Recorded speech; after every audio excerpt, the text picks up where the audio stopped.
and she told my family that my daughter had to go back to my parents until I was done with trial for my son, and once my case was closed, then I could have her back. But I just don't know, why would I have to give my daughter back to them if all the allegations were unfounded? Because she told me that if I didn't give her back, that she would come back with a warrant and make my daughter dependent of the state and open a CPS case on her, because I'm not allowed to have any kids in my custody while I'm facing a possible termination of rights. You know,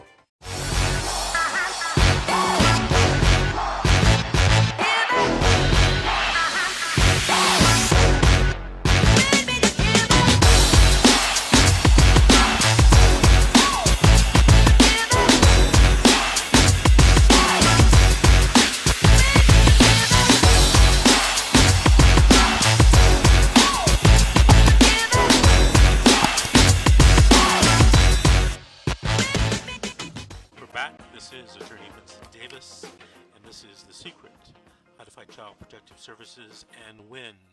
Our next call is Ashley from California. Ashley, did you have a story to tell or a question to ask? A question, but a little bit of a backstory to go with it. Okay. I've been trying to move my daughter home, who does not have a CPS case. She was staying with my parents, who took her because I had become homeless and everything before I actually got my CPS case with my son.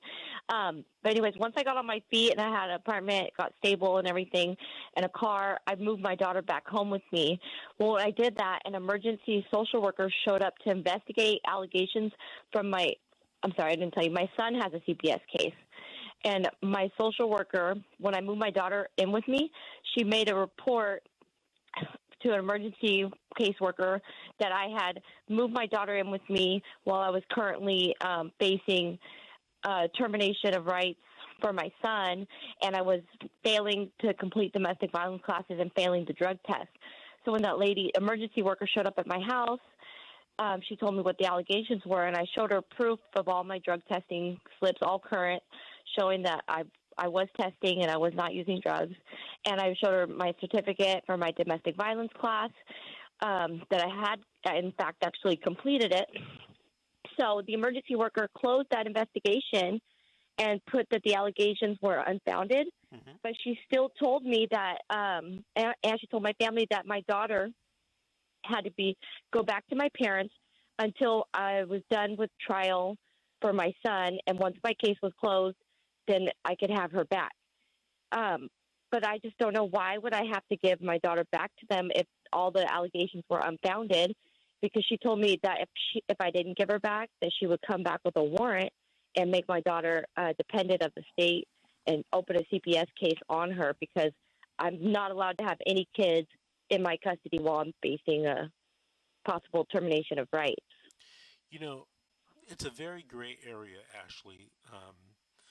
If you've done everything in your son's case, what I would suggest is that you talk to your attorney, or email your attorney, even better, and request that that attorney file a 388 petition so that you can get your son back in your custody, and then there will be no problem having the daughter back in your custody as well. Is that Okay. Yeah, well, I talked to my attorney yesterday. We are going to file a 388. Mhm. I do go to trial in April for the termination of rights, Okay. and the reason is because of, they said I took too long to complete domestic violence classes. Okay, hold on a second. Hold on a second. Where is your son? He's in foster care, but he's placed with my aunt. Do you get along with your aunt? Somewhat. Okay, is your aunt trying to adopt your child, your son? Yes. Yeah. Okay, so this is a problem. What you need to do is you need to file that 388, and you need to ask for three things. Number one, you need to ask for the child to be returned to you. Number two, you need to request more family reunification services. And number three, you need to ask for more liberalized visitation. Okay? Okay. You can use the evidence that the daughter is not living with you as a means to try to get the son back. Because they decided not to file, they found it unfounded because you indeed have done these things. All right? Yeah. And there's a little tricky, it gets a little tricky with timing, like when did you actually complete this and how long has the child been out of your home, that type of thing. All right? But Okay. if your attorney told you, if your court appointed attorney told you about the 388, he told you what you need to do. And Oh, yeah. I'm just telling you the three things you want to make sure that you ask for, along with anything else he or she suggests, okay? Okay. And you want to make sure your court-appointed attorney files that with the court ASAP.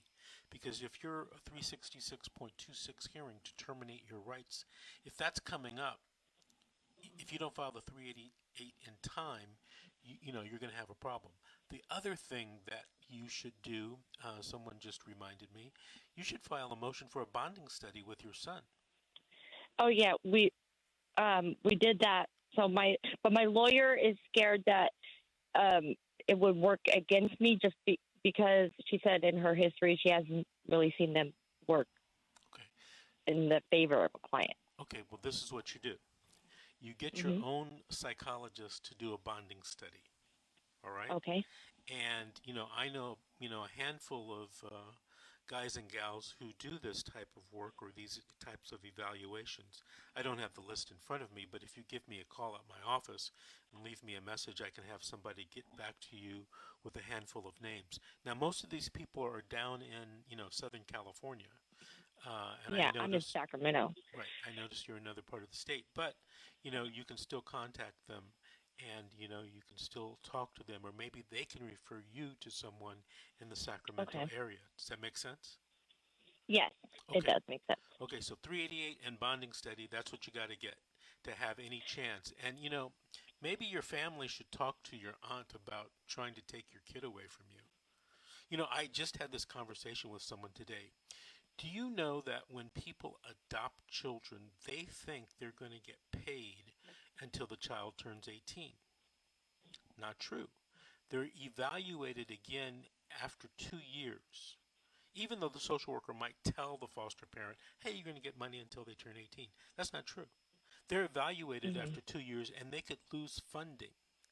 All right. I've Yeah. had people contact me, foster parents who adopted, and say, hey, I want to sue the social worker. They lied to me. All right. Right. So, Well, but and my aunt told. your Can I aunt, say this? She asked me to make sure that I fight it and appeal it and ask for a trial because she wants as much time as a foster kid to pay for his school and everything. And right, I was right. offended, of course, by that. But Of course, I mean, of course. okay. Money has a lot to do with this entire process.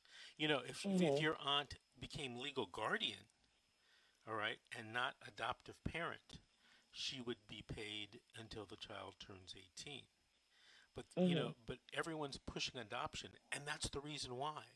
They don't want to have to pay these people for 18 years. Okay.